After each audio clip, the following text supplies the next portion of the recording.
বিয়ের পরে মেয়েরা একটা জিনিস চিরতরে হারিয়ে ফেলে, সেটা কি জানেন? সেটা হলো নিজের যত্ন নেওয়া। আমরা অনেকেই ভুলেই যাই সংসারের চাপে সবার দেখাশোনা করে তারপর নিজের যে একটু যত্ন নিব সেটা আমরা কখনোই করি না। হ্যালো এভরিওয়ান, আসসালামু আলাইকুম। কি অবস্থা সবার, কেমন আছেন? নতুন আরও একটি ব্লগ দেখার জন্য আপনাদের সবাইকে স্বাগত জানাচ্ছি। ব্লগটি আজ আমি একদম ভোর থেকে স্টার্ট করে দিলাম। তো ভোরে উঠে আমি এখন বারান্দায় এসেছি। বারান্দায় এসে সব গাছগুলো একটু পানি দিয়ে নিলাম। গাছে পানি দেওয়া শেষ করে তারপর আমি এই গাছের পাতা একটু মুছে নিলাম, কারণ গাছের পাতাগুলো খুব নোংরা হয়েছিল, অনেক ধুলাবালি জমেছিল। তো মাঝে মাঝে যদি একটু মুছে দেওয়া হয় দেখতে সুন্দর লাগে।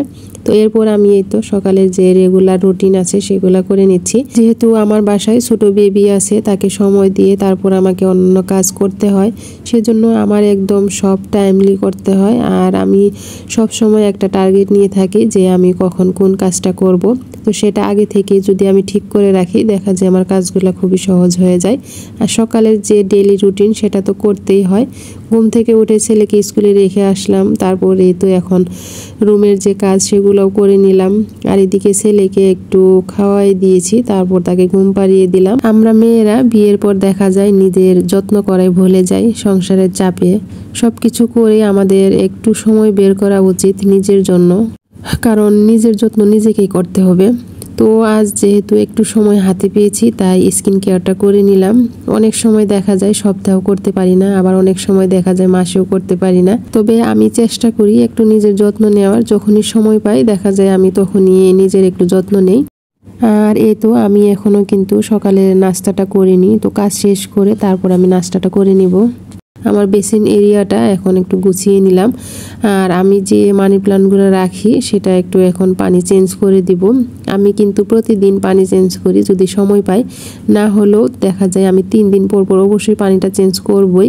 কারণ যদি 3 দিন পরে আপনি পানিটা চেঞ্জ না করেন এতে পানি গন্ধ হয়ে যায় আর গাছটাও মরে যাওয়ার সম্ভাবনা থাকে। তো আমি প্রতিদিন চেষ্টা করি একবার করে চেঞ্জ করে দেওয়ার আর গাছটা ধুয়ে দেওয়ার। যেহেতু এটা রুমে থাকে তেমন একটা আলো বাতাস পায় না সেজন্য। তো সব গাছগুলোই আমি সুন্দর করে ধুয়ে তারপর আবার রেখে দিলাম। আর বেসিন এরিয়াটা অনেক দিন থেকে একটু এলোমেলো ছিল, তো আজ একটু সুন্দর করে গুছিয়ে নিলাম। আর গোছানো থাকলে নিজের কাছেও খুবই ভালো লাগে। আমার তেমন একটা এলোমেলো হয় না, যেহেতু বাসায় তেমন কোনো লোক নেই, সেজন্য আমি যেভাবে যেটা যেখানে রাখি সেটাই থাকে। তো বেসিনটা ভালোভাবে ক্লিন করে নিয়েছি। আর এখন এই তো বেসিনের উপরে যে জিনিসগুলো থাকে সেগুলো একদম ভালো করে ধুয়ে মুছে তারপর এখন সুন্দর করে সাজিয়ে রেখে দিচ্ছি। আর এখানে আমার রেগুলার যে ইউজ করার জিনিস সেগুলাই থাকে, আর সাথে তো মানি প্লান্ট রেখেছি এইগুলাই। তো সিম্পলভাবেই আমি বেসিন এরিয়াটা সাজিয়েছি, এখানে তেমন যে বেশি একটু গর্জিয়াস করব সেটা করিনি। তো আমার কাছে দেখতে বেশ ভালো লাগছে আর সিম্পলভাবেই ভালো লাগে। তো সব কাজ শেষ করে নিলাম। আর এখন কিছু কাপড় ছিল বাইরে, দেখলাম যে না ভালো একটু রোদ উঠেছে, তো কাপড়গুলো যদি এখন আমি ধুয়ে ছাদে মেলে দেই দেখা যাবে যে তাড়াতাড়ি শুকিয়ে যাবে।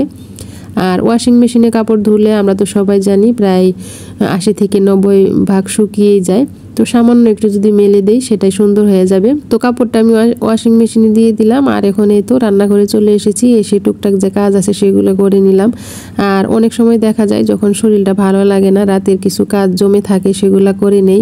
আবার যখন শরীর ভালো থাকে আমি রাতে সব কাজ করে একদম কমিয়ে রাখি, এতে সকালটা কিন্তু আমার খুবই ফুরফুরে হয় আর সুন্দর হয়। তো রাতের কিছু এই তো ছেলে কিছু বিস্কিট খেয়েছিল, তো আমি সেগুলো একদম গোছাইনি, যেহেতু ও শোয়ার একদম আগে করেছে তাই ভাবলাম যে থাক সকালে আমি করে নিব। তো সব কাজ শেষ করে নিলাম। আর এখন এই তো সকালে নাস্তাটা করে নিচ্ছি। অনেকেই বলতে পারেন নাস্তা কেন দেরিতে করে নিচ্ছেন, কারণ আমার ছোট বেবি যখন ঘুমিয়ে থাকে তখন আমি অন্য কাজ করতে পারি, সেজন্য। আর ওকে কোলে নিয়ে সবসময় সব কাজ করা যায় না, যেহেতু নাস্তাটা সেটা আমি কোলে নিয়েও করতে পারি, সেজন্য আমি নাস্তাটা পরেই করে নিই আর আগে সব কাজগুলো করে নিই। আর সকালে ভাবলাম তেমন একটা কিছু করব না, যদি বাসায় বানাতে যাই দেখা যাবে আমার অনেকটা সময় লেগে যাবে। তাই যখন ছেলেকে স্কুলে রেখে এসেছিলাম তো আসার সময় ভাবলাম যে আমি 2টা পরোটা নিয়ে যাই, তো এটা দিয়ে সকালে নাস্তাটা করে নিচ্ছি। তো নাস্তা শেষ করে এরপর আমি দুপুরের প্রিপারেশন নিব রান্নার জন্য। আজ ব্লগটা এখানে শেষ করছি। আল্লাহ হাফেজ।